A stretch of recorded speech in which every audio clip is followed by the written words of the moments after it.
स्वागत है आपका हमारे एक और वीडियो में, जिसमें आज हम बात करने वाले हैं 12th के बाद आपके पसंद के करियर की। दोस्तों, पिछले वीडियो में हमने 10वीं के बाद उपलब्ध करियर स्ट्रीम और करियर की बात की, जो मुख्य रूप से आर्ट्स, साइंस और कॉमर्स के आधार पर उपलब्ध थे।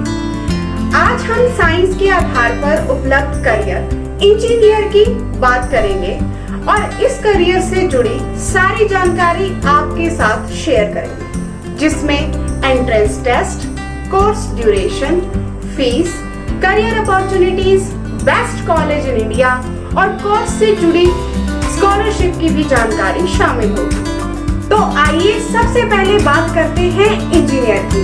अगर हम सरल भाषा में इंजीनियरिंग को समझें तो ऐसा कोर्स जिसमें आपको किसी भी मशीन, इंजन, स्ट्रक्चर, गैजेट या अन्य किसी उपकरण को डिजाइन करना, बनाना या फिर मैनेज करना शामिल होता है।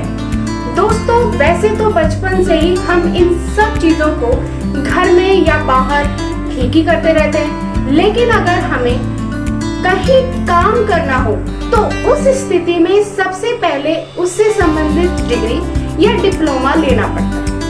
इंजीनियरिंग से रिलेटेड डिप्लोमा और संबंधित कोर्स को हमने हमारे वीडियो करियर आफ्टर 10th में बताया था। आज हम सिर्फ इंजीनियरिंग की डिग्री के बारे में बात करेंगे, जिसे मुख्य रूप से BE बैचलर ऑफ इंजीनियरिंग या BTech बैचलर ऑफ टेक्नोलॉजी के नाम से जाना जाता है। दोस्तों, इंजीनियरिंग में लगभग 100 टाइप्स के स्पेशलाइजेशन होते हैं, जिन्हें आप इंडिया में रहकर विभिन्न गवर्नमेंट एंड प्राइवेट कॉलेजेस से कर सकते हैं, जिनमें कुछ इंजीनियरिंग कोर्स निम्न प्रकार हैं: mechanical engineering, chemical engineering, biomedical engineering, aerospace engineering, aeronautical engineering, computer science engineering, mining engineering, environmental engineering, textile engineering and transportational engineering etcetera. अब हम बात करेंगे एडमिशन प्रोसीजर के बारे में। अगर आप भी इंजीनियर बनना चाहते हैं तो आपको 10th के बाद 11th क्लास में साइंस, मैथ सब्जेक्ट चुनना पड़ेगा तथा 12th क्लास तक पढ़ाई करनी पड़ेगी।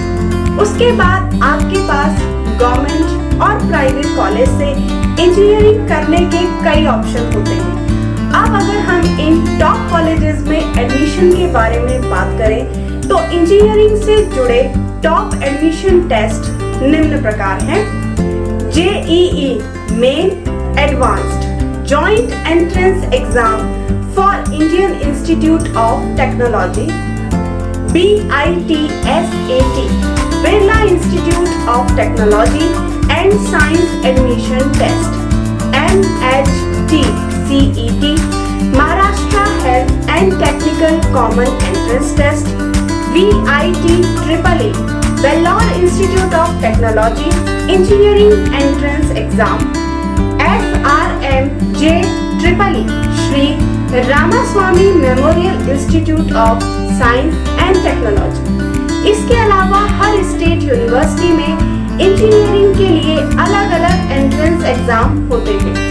इंजीनियरिंग में एडमिशन लेने के लिए अगर हम योग्यता की बात करें तो आपको IIT JEE और संबंधित एंट्रेंस एग्जाम देना पड़ेगा, जिसके लिए 12th class at least 75% marks in physics, chemistry and math से जनरल कैटेगरी और 65% for SC, ST, OBC category के साथ पास करना पड़ेगा। एक बार अगर आप JEE मेंस क्लियर कर लेते हैं तो आपको JEE एडवांस भी पास करना होगा। उसके बाद आपको आपकी परसेंटेज के हिसाब से उपलब्ध इंजीनियर की ब्रांच में एडमिशन मिलता है।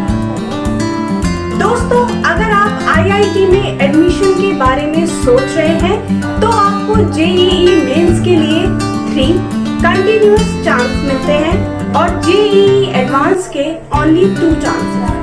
अगर हम नंबर ऑफ IIT की बात करें तो देश में लगभग 23 IIT हैं, जिनमें ईयर 2020 डाटा के हिसाब से लगभग 12,000 सीट है जो जनरल, SC, ST और OBC कैटेगरी में बटी हुई है।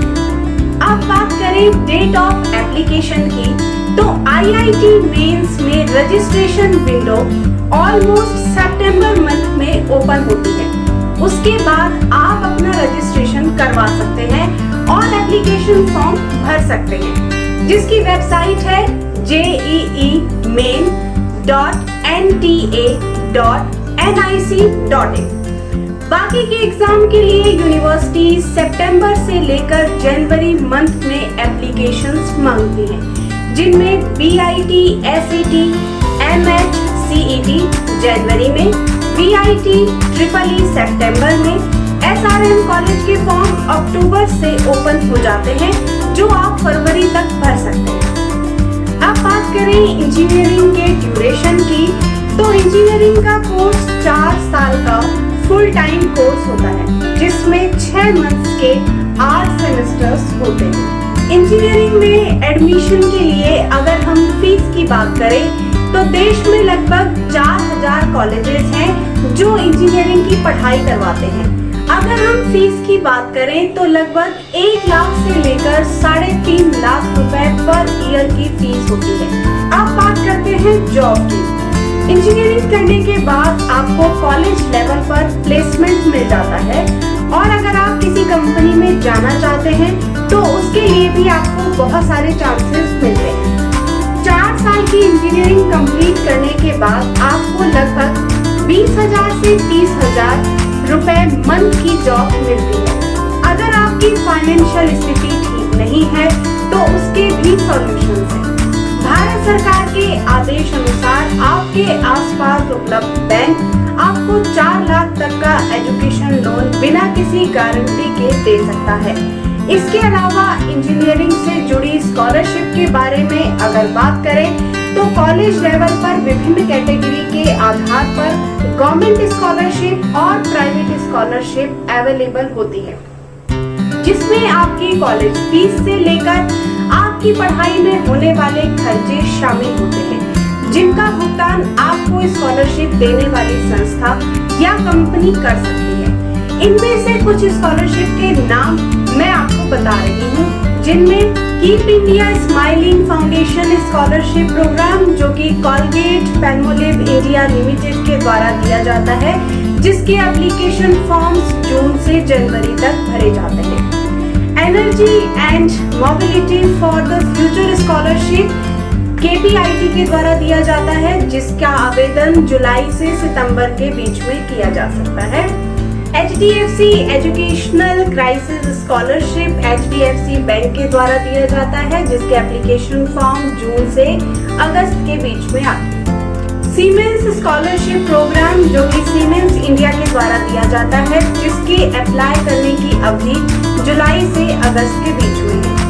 Sitaram Jindal foundation scholarship Sitaram Jindal foundation की ओर से दिया जाता है, जो कि पूरे साल एप्लीकेशन फॉर्म आप इसके लिए फिल कर सकते हैं। ये थी इंजीनियरिंग करने की संपूर्ण जानकारी, जो कि हमने आपको स्टेप बाय स्टेप दी। इसके अलावा अगर आपको और कोई भी इंफॉर्मेशन चाहिए तो आप नीचे दिए गए नंबर पर हमसे संपर्क कर सकते हैं। मिलते हैं हमारे अगले वीडियो में, जिसमें हम हाजिर होंगे एक और करियर के साथ, उसकी संपूर्ण जानकारी लेकर। तब तक के लिए नमस्कार।